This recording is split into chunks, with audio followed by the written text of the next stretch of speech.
Rajesh Sundaram travelled from India to South Africa via Dubai. He arrived in Johannesburg on Friday night and is set to testify at the state capture inquiry for 2 days. Sundaram's book, Indentured, Behind the Scenes of Gupta TV, came out last year. He spoke to ENCA's Jeremy Maggs in March. The story has to be told because I was drafted into this project without knowing what I was getting into, and I got out of it as soon as I knew that things were terribly, terribly wrong. In his book, Sundaram makes claims of law-breaking, including when it came to obtaining work permits for Indian staff. Parliament's then chair of the Home Affairs Portfolio Committee flagged the issue in October. Because some of them obviously came with the visitor's permit. Some of them came intra-company transfer.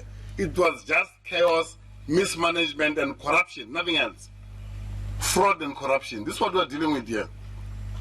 Those who are responsible for ANN7, they're going to account for the people that they brought in the country fraudulently. So far, little news. When Sundaram began resisting, he alleges he was offered hush money.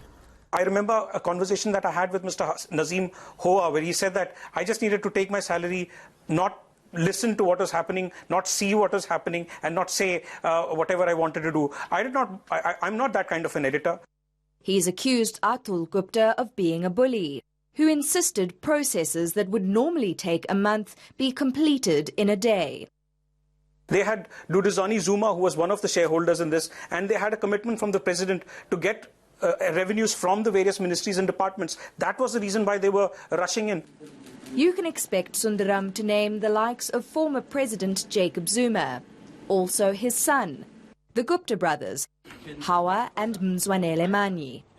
From day one, we had Mr. Atul Gupta, who was micromanaging the whole thing. Was there micromanagement in terms of editorial policy? In other words, stories that you could cover, stories that you shouldn't cover, questions that needed to be asked, people who were possibly blacklisted or encouraged to be on the station? Mr. Atul Gupta would sit in on editorial meetings initially. There was Nazim Hoa who would sit in on meetings, and they would dictate the policy. Also, when we had our meetings with President Zuma, 3 of those meetings, he was very clear that he wanted the station to be a station that would be about subtle propaganda. It's understood Duduzane Zuma is aware of Sundaram's submission. He's set to testify on Monday after 10. Erin Bates, Johannesburg.